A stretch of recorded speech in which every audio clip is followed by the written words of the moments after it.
This video is about not trying to compensate for your mistakes. I'm just gonna get straight into it. I ain't got time, brother.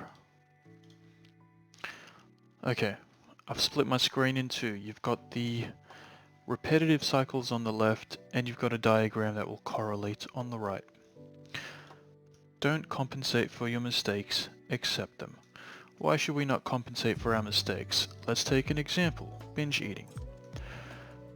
The whole binge eating disorder is built on trying to compensate for the binge eating, and then you get stuck in a loop, and as you're in that loop you're increasing stress over time. So it starts with binge eating. Well, really it starts with feeling stressed before you even had binge eating disorder. As it came into your life, it's because at some point you felt stressed and then you binge ate. After binge eating, you would feel shame and you would attempt to compensate. You would feel, oh, I'm so gross, I'm so fat, I can't believe I did that. And in order to compensate for that, you would starve. You'd starve yourself. 24 hours, maybe 12 hours, whatever it is, long enough that you would start feeling stressed again. Because when you starve yourself, you deprive yourself of nutrients, of course, all that good stuff, but also, in this case, what's very relevant is dopamine. If you're not eating for that long, you are bringing all your stress to the surface because your body is feeling like shit. So you start feeling stressed again and you go into monkey mode, and this is inevitable. When you're stressed, it's not allow yourself to feel stressed and just push through it. No. Your brain is in monkey mode. You seek relief, and so you know that eating gives you relief, so you binge eat. At that point, you're so far gone that you can't say, oh, let me cook up a good meal. You don't have the patience or the willpower to do anything. Cooking a meal is not an option at that point. And so you feel shame again. Alright, you get the point. The cycle repeats. As you're cycling through this, what's happening is, over here on the right, you've got your ups and downs. The up is while you're binge eating, the down is while you are starving. Binge eating, starving. Of course, that's not how it goes. It goes like this. You binge eat, you starve. You feel shit, and you binge eat and you starve. And each time you do it, you feel a little bit more shameful, a little bit more overweight and disgusting, and your willpower gets less and less and less over time. And the binges that used to feel good now feel disgusting, yet you can't help but do it because you're doing anything for relief. How do we escape the cycle? Believe it or not, to escape the cycle, all we need to do is feel the shame and not try to compensate. The way we do that is we binge eat because we're human. We feel the shame, and you are now compulsed. You have a compulsion to compensate, but instead of compensating, you recognize that if you compensate, you will starve yourself, and if you starve yourself, you'll feel stressed, and if you feel stressed, you'll binge eat again, and then you'll feel even more shame. With that recognition, you can work backwards. You can work backwards and say, I accept that right now I feel shame. I accept it. I'm going to sit in it. I'm going to suffer the shame. Or I don't think it has to be interpreted as suffering, but I'm going to weather the storm. I can weather the storm by understanding how I got here. I'm not, oh my god, the world is miserable and it's making me feel disgusting. Oh, I'm out of control. It's not that. It's, I feel shame because I binge ate, because I felt stressed, because I tried to starve myself, because I tried to compensate for feeling shame. It's just understanding that that is what's happening. Now, I'm going to sit in the shame without trying to compensate. And instead of starving myself in compensation, I'm instead going to take a new path. I'm going to start eating a balanced diet. And in that moment, you're not going to want to eat balanced because you feel so fat and ugly and disgusting. But with the understanding that compensation does not fix this, the compensation is what reinforces and perpetuates the cycle. So you're going to have to say, I feel shame and I'm going to eat a balanced diet while I'm feeling shameful. I'm going to tolerate the shame, and eventually I'm going to feel healthy because I ate a balanced diet. Over time, as you're eating the balanced diet, you start feeling a little bit healthier, and you're going to want to reinforce that feeling. And you can ignore this exercise part. We can look at it like this for now, where it's, I feel healthy. Sorry, I start eating a balanced diet, I feel healthy, I want to reinforce it, and I continue eating a balanced diet and I feel healthy and I want to reinforce it. Eventually, when this cycle gains enough momentum, you will naturally start doing something else that aligns with the feeling of I am healthy. Eventually, you will probably start exercising. You don't have to worry about that. I'm not saying you need to exercise. That's not the point. The point is you will naturally start doing other things that align with the balanced diet and the feeling of healthiness. Over here, you'll do anything that aligns with shame. You'll start starving yourself, binge eating, and you'll do other things like maybe watching porn or smoking or anything else that aligns with shame and the need for compensation. Again, to escape the cycle, all you do is feel the shame without trying to compensate, and accept the shame by working backwards and saying, how did I get here? How did this happen? So that you don't feel like life is miserable, because life isn't miserable. When you felt shame, life feels like it's completely out of control, because you're like, oh, how did I get here? Oh my god, I can't do it right, blah, blah, blah. And that's why we attempt to compensate. But when we go backwards and understand how we got to this feeling of shame, then life isn't so miserable. Just like, for example, if you got if you broke your mum's vase on purpose, not an accident, if you broke it on purpose, and then you started freaking out and saying, oh no, and then she scolded you, you can very easily go back and say, okay, I broke the vase on purpose because I thought it would be fun, and this is the consequence. I'm going to have to sit in this feeling after my mum scolded me. She hates me now, and I can't do anything about it. I need to just let it pass. And if I try to compensate, she's going to get angry with me, because anything I do right now, she's going to be angry with me. But because I can clearly see what I did, then I can accept the feeling and say, okay, I'm just not going to do that again. Alright. Let's move on to example 2, because instead of trying to explain ambiguous concepts, I think just real life examples work best. Example 2 is house chores.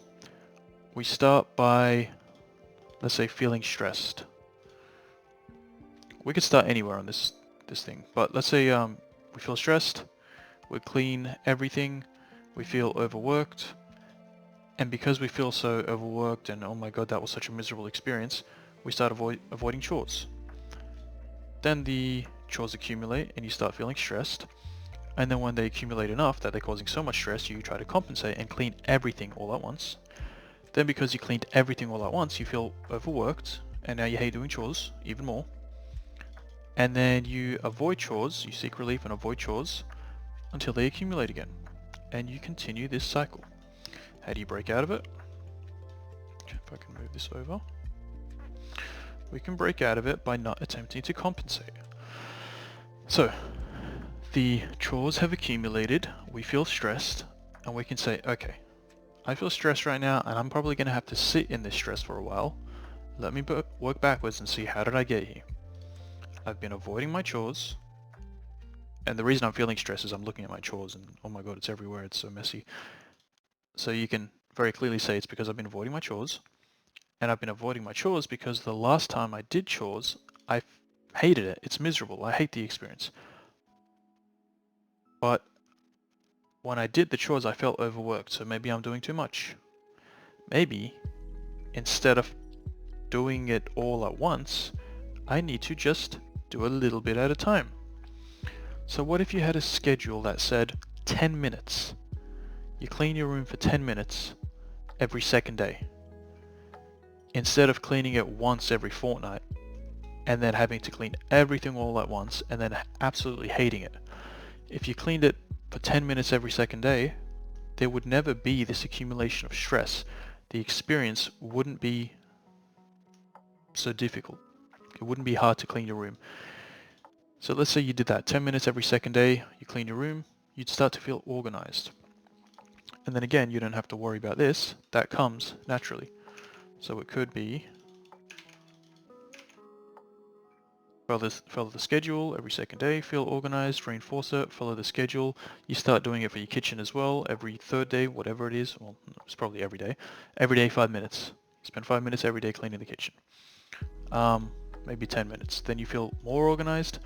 Then because you feel so organized, you start increasing you've got more capacity. You can now spend 10 minutes in the kitchen, and then you feel even more organized. Then eventually you've got your house so perfectly sorted out with your chores and your schedules, and you feel so organized that you start inserting new things that align with feeling organized. You start working on a side project, or maybe you start doing your 9-to-5 job in a different way, where you work harder, or you don't have to work harder.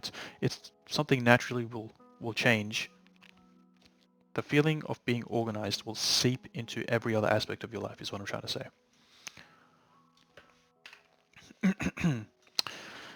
Oh, and again, we're stressing here that it's because we didn't compensate and try to clean everything at once. The starting point is not that everything is clean. The starting point is that even when everything is messy and I'm feeling stressed, I just start following a schedule. Even when my room has 2 weeks or 3 weeks worth of laundry just piled up, I only do 10 minutes. Then the next day or the day after, I do another 10 minutes. And eventually, that stress will be sorted out through the schedule. But I have to sit in it until the schedule does its thing and everything's, organized again. Example 3 is arguments. This one is a little bit tricky because there are so many different variations of having an argument with someone. But let's say you feel misunderstood. That's usually where we start. We feel misunderstood. We feel like there's a misalignment between you and the other person. You open up the subject, you have a disagreement or an argument, and then let's say you feel guilty about it because you made them sad, and then you attempt to compensate. And by attempting to compensate, you make it up to them by, let's say, giving them a gift or taking them out somewhere, or sucking up and saying, I'm sorry.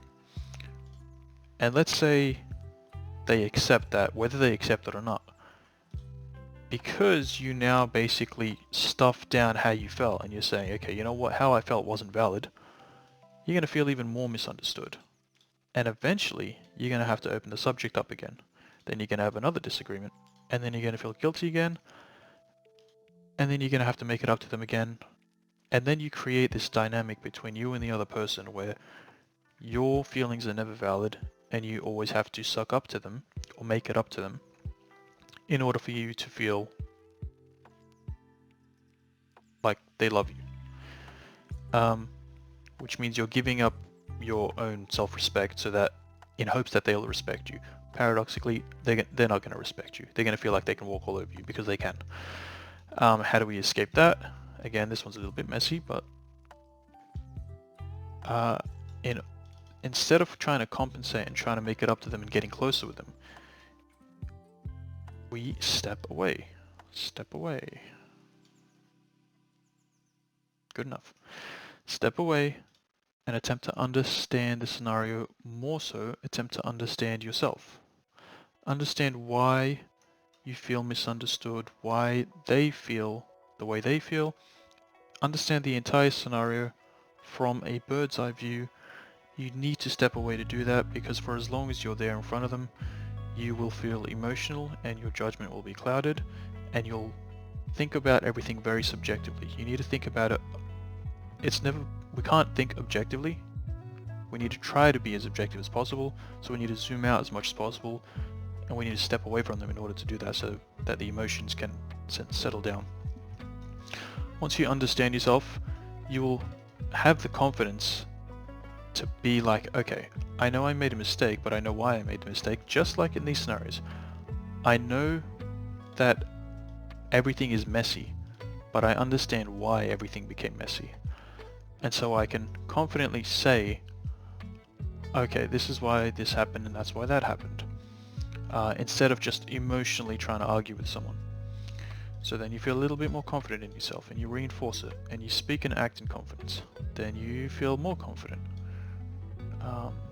And then you know, if there's ever another disagreement, you step away and you understand it. And then you just keep this, and you'll respect yourself and you'll feel confidence and they'll respect you and they'll see you as confident. But this one's a little bit, again, probably these two are better examples. There are many more examples. These things are in every aspect of our life. But you understand now, do not try to compensate for your mistakes. You must understand them and own them. In understanding and owning them, we can switch over to the positive cycle, the one which has an uptrend. An uptrend. So that this center line, the emotional, the mental state, is always on an incline. That's what's important, the emotional state, not the physical state. The physical state is a byproduct of our mental state. So if our mental is climbing, our physical will follow. Okay, I think that's enough. Enjoy. Bye bye.